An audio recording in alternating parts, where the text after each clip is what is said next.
Hi, I'm Nan Flynn, a letterpress printer. Welcome to the Creative Push.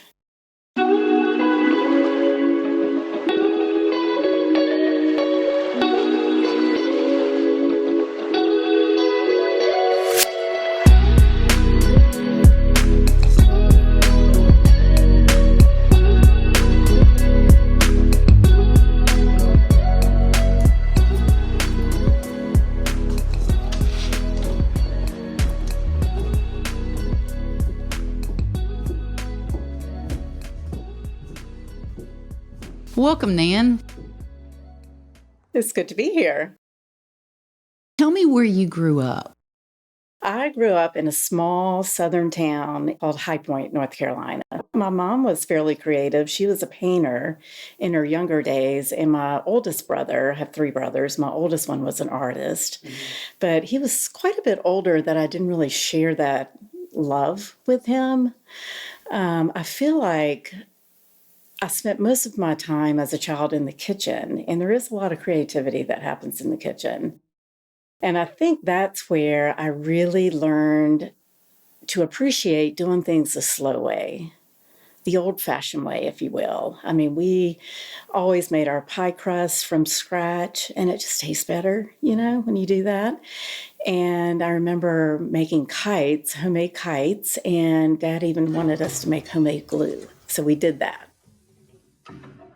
That just really left an impression that has been a thread throughout my life to do things the old-fashioned way. Did you partake in art in elementary school, middle school, high school? Not at all. Not at all. I have never had an art class. I've never taken a design class. I feel like I know good design when I see it. I certainly know good design when I engage with it. And I think that's the true test of good design is actually interacting with it and how effective it feels and how natural it feels. Where'd you go to college? I went to University of North Carolina, Chapel Hill. And what were your studies there? I studied psychology. Wow, big difference there Big from difference. art. Yeah. What got you into letterpress?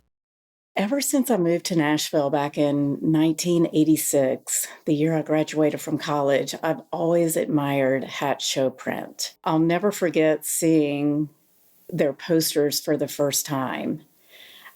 It stopped me in my tracks. I've just always admired their work, and there's just something about that aesthetic that I knew I needed to learn more about. I had a week of vacation, and I thought, what am I going to do? And I Googled letterpress workshops near me, and the closest one was in Ohio. And so I worked out perfectly. It was a week-long beginner workshop. So I trucked up there and took a class and fell absolutely in love with the whole process. Erin Beckloff was my teacher, and she's been very instrumental in getting me connected into the letterpress community. In fact, she was the person who connected me to purchase my first press, which is a Pearl Platinum press. And it's a very special press, needless to say. And what year did you actually get started in letter printing? I think it was about 10 years ago. Okay. Yeah, yeah.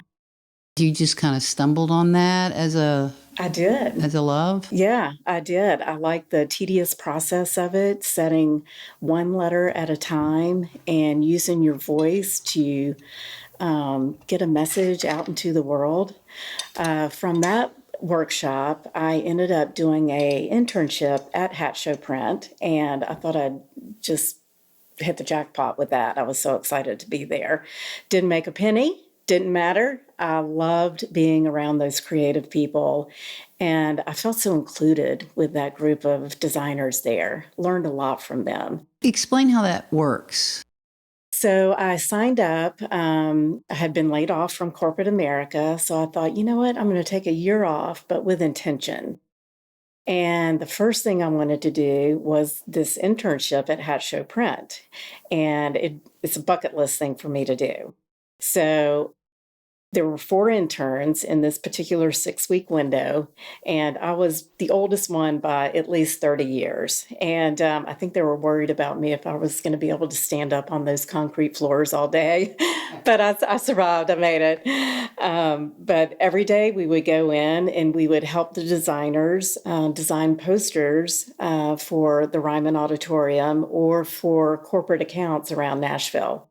So we actually got to print and create posters for the paying public out there. Did that advance your creativity? Absolutely, absolutely. And it just made me hungry to want to learn even more.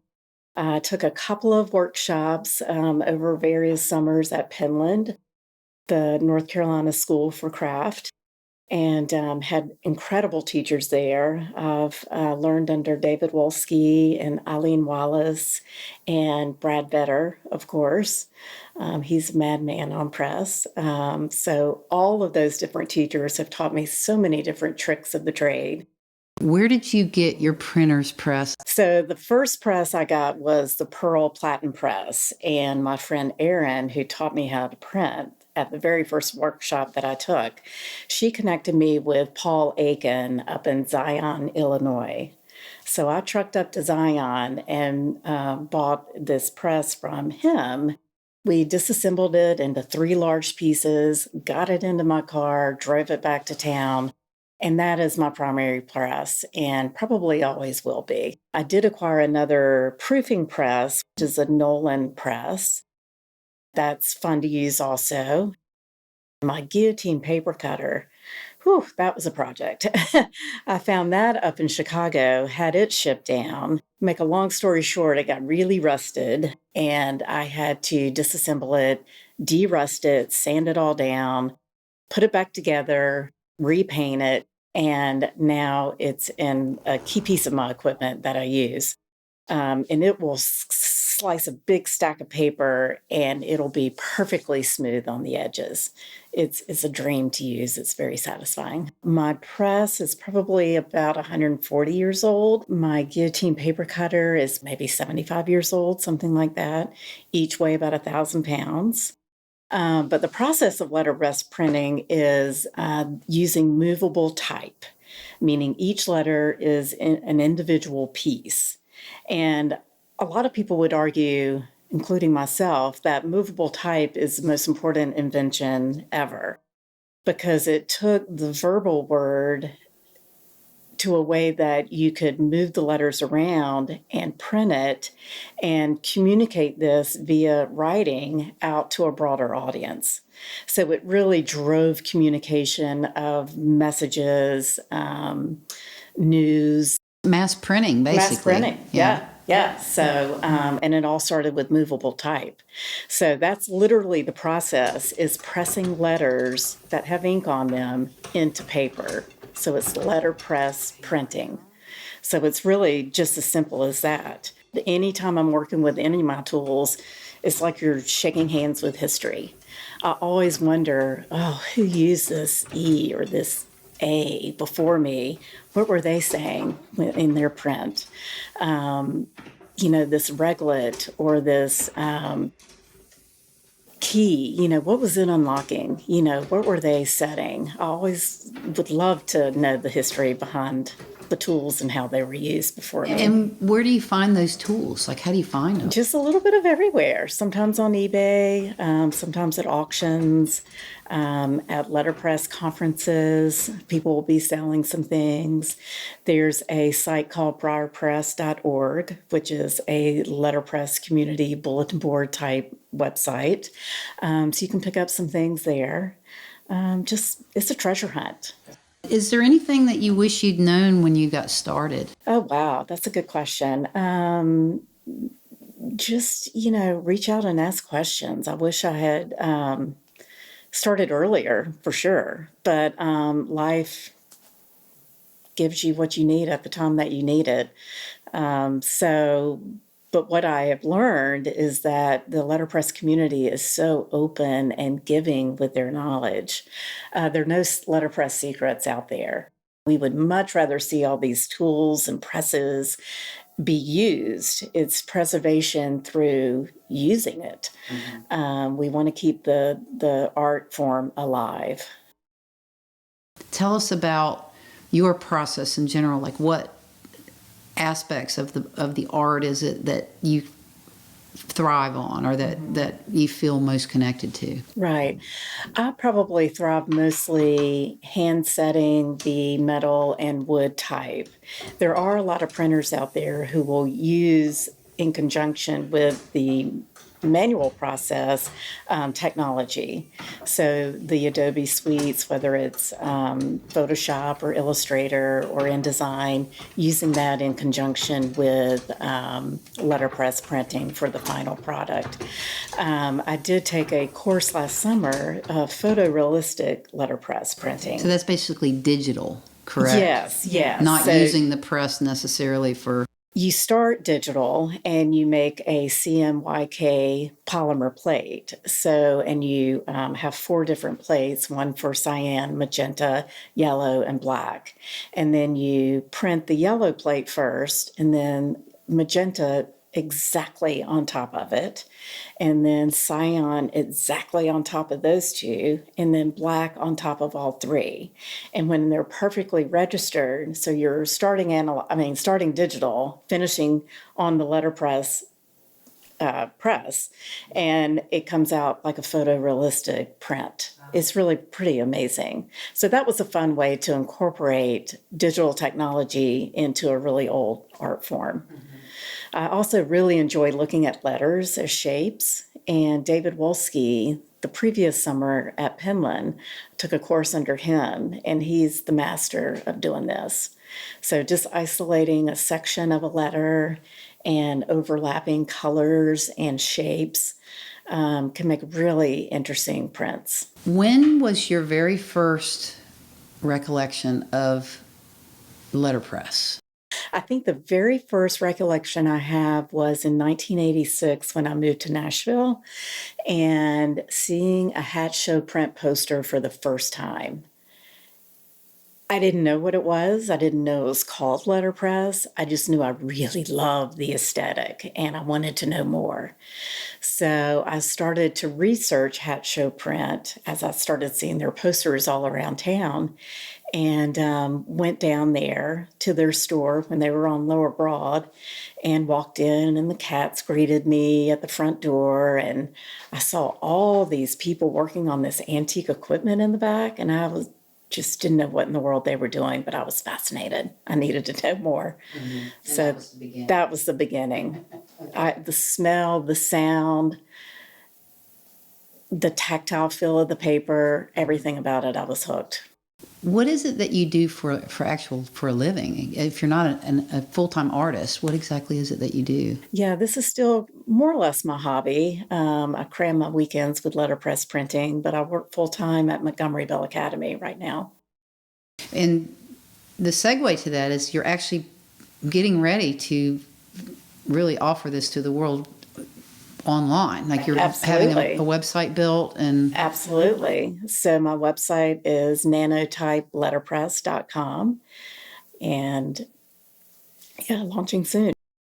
You've created a vast array of imagery of cards and stock and things that people can purchase soon, correct? That's correct. That's correct. Uh-huh. Have you had any failures working with letterpress? Every time you get the ink out, you're going to have a failure, but that's what we call make ready. Make ready is when you're positioning the form that you're printing to print exactly where you want it on the paper. And you're playing with color, you're playing with the pressure of the letters to the paper, making sure that that's just right. All these overprints, all these make readies can turn out to be some really beautiful work. So they're kind of happy accidents in and of themselves. What is creativity to you? Oh, good question. Creativity is any expression of yourself, I think. I think creativity also really comes forward when you get off the screens. Our brains can really process information when we get away from the computer and just start being tactile, being intentional about our work with our hands, slowing down, just it's almost therapeutic for me to work with my hands and feel each letter one at a time. It's a very contemplative process for me. What inspires you or motivates you to create? Working with my hands. It's just the soul work. It's where the heart comes in. It's this tactile connection, I think, between the past and the present. And like I said before, it's therapy for me. And the work of letterpress printing is not perfect, and I kind of enjoy those imperfections. You might not get a real solid print of ink, but might have a little noise in it, as we call it. But I think that's what adds character.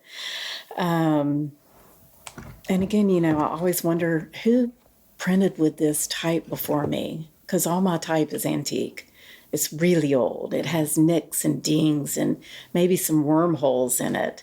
I just always want to know where that type has been before me. Do you get stuck? I do sometimes, and sometimes I'll just walk away or just put a crazy color on the press and just see what happens. Sometimes I'll put letterpress aside and maybe hand stitch some notebooks.